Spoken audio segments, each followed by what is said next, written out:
Right now at 6, preparing for an influx of tens of thousands. We want to make sure that Portland's shining in the best light. The plan to keep teams and spectators safe as March Madness arrives in the Rose City. Plus, anytime in the maritime, a catastrophe like this happens in the maritime industry, it hits very close to home. Local river pilots react to the Baltimore bridge collapse, with some safety changes already under consideration.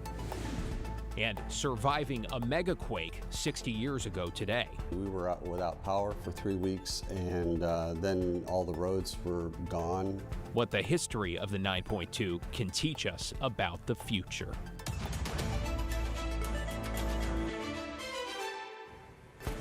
Thanks so much for joining us. I'm David Molko. Our top story this Wednesday, a big boost in visitors beginning to arrive in the Rose City, with the Moda Center about to host March Madness matchups, including some of the Sweet 16 and the Elite 8. John Adams joining us live outside of Moda. John, big games mean big crowds.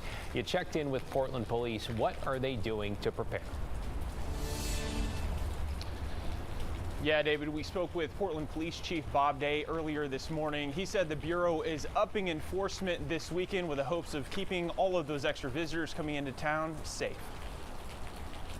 8 of the best NCAA women's basketball teams in the country will be in Portland this weekend, along with thousands of fans. Portland Police Chief Bob Day says the Bureau is doing its best to make sure the city puts its best foot forward for visitors. As the chief of police, it was just super important to me that we do everything on our part to try and create a really positive experience for folks and a very welcoming experience for people to come to Portland on the national stage. With that in mind, additional officers will be on the ground around the Moda Center and downtown. Starting Wednesday at 4 p.m., at least 2 additional teams of 2 officers will be walking the streets. There will also be around 10 officers on motorcycles escorting team buses and helping out with additional security. Chief Day will even take a shift patrolling the streets from 4 p.m. to midnight on Saturday. Expect traffic delays if you're heading near Moda Center this weekend. It will be congested. Once again, getting the teams in and out, making sure the fans can get in and out. So, just be aware that, starting tonight through Monday, we're going to have a lot of stuff going on over there. Chief Day says the Bureau is aware of an incident involving the University of Utah's women's team in Coeur d'Alene last weekend. The team's coach says they were harassed and called racial slurs.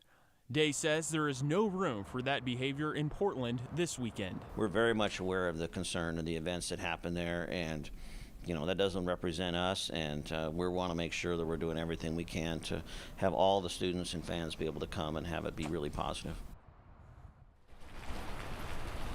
Now, I also spoke with Travel Portland today. They expect about 15,000 fans in the stands for each session here at the Moda Center. They expect this event to generate about $3 million for the city of Portland. David? A bit of a buzz, a little bit of a boost. Of course, the Beavers, John, play all the way in Albany, New York, so we're going to have to cheer them on from afar. Thank you, John. In your headlines tonight, a stabbing suspect is behind bars after an hours-long standoff in southeast Portland.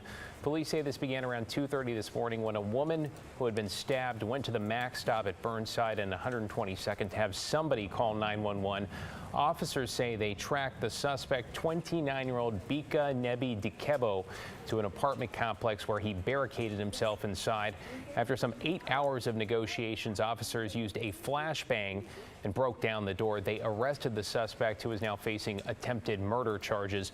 Police say he and the victim know each other. She was taken to the hospital. She is expected to survive.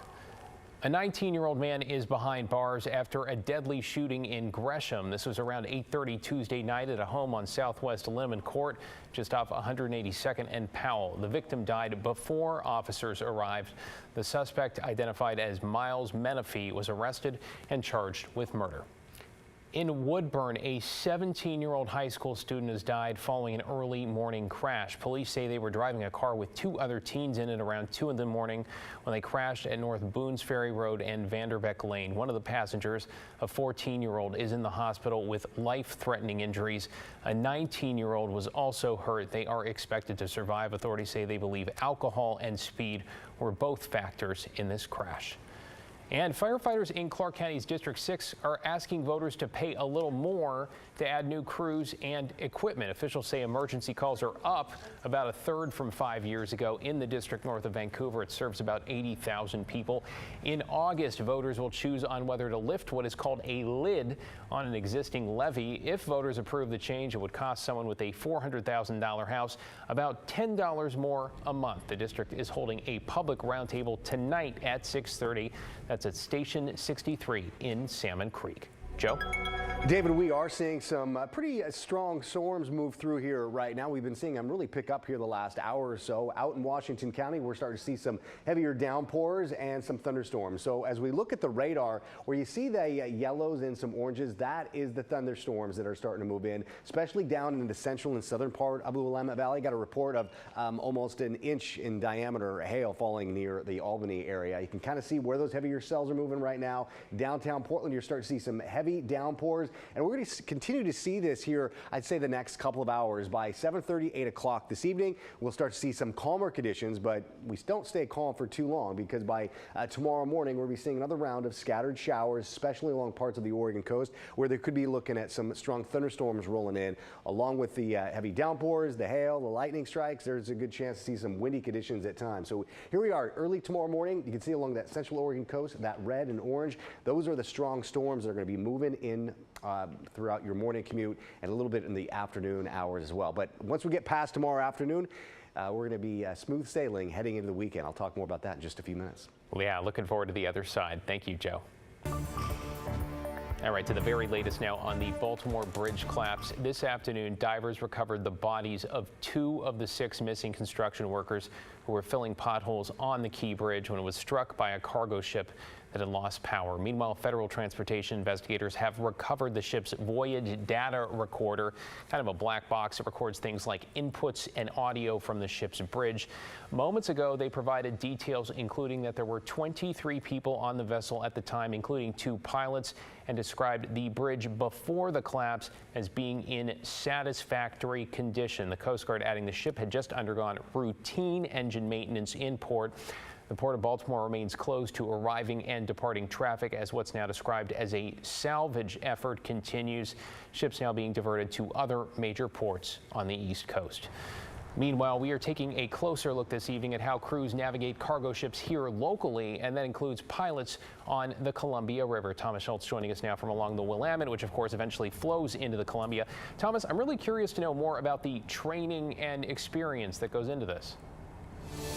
Yeah, well, David, many pilots who navigate those ships spend decades doing it along the Columbia River. And before they do that, many are also spending a decade as a tugboat operator before undergoing that 2.5-year training. Still, after this tragedy that we saw in Maryland yesterday, many are looking to see what can be done better.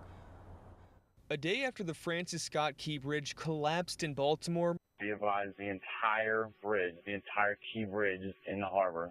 After being hit by a container ship, 6 people are presumed dead. I was heartsick at first. I mean, it's a terrible catastrophe. And in Portland, Jeremy Nielsen, the president of Columbia River Pilots, says this tragedy hits hard for many. Anytime in the maritime, a catastrophe like this happens in the maritime industry, it hits very close to home because that's what we do. Though it's too early to know what went wrong. Because it's a recent incident, an ongoing investigation, and I wasn't there, I really can't comment on it. Still, it's not too early to look at the Columbia River system, a notoriously difficult river to navigate. What is that next step for you all? Do you then look at that and see what happened and ensure that that doesn't happen again? We've already worked with local entities, including the Coast Guard, the Columbia River Steamship operators, and supports. And this morning, I was on the meeting with them. And after the meeting, Nielsen says adjustments may soon be made, like adding sensors to boats passing underneath a lower bridge in Longview to ensure there's enough room to pass in low and high waters. Currently, ships use estimated data. The water levels can change quickly. Navigating on the Columbia and the Willamette River system is very challenging. And that change is on top of years of training for 46 pilots who navigate around $50 billion worth of cargo each year along the Columbia.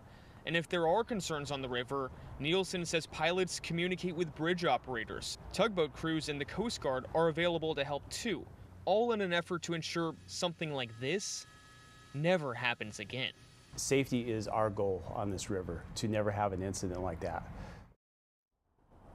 And Nielsen says even though these are people who have been doing this for decades, for most of them, they're always continuing with training. One of the things they look at, if a turn doesn't go exactly right when they're going underneath the bridge, they go back after and look back at that turn and see what could have been done differently, what could have been done better.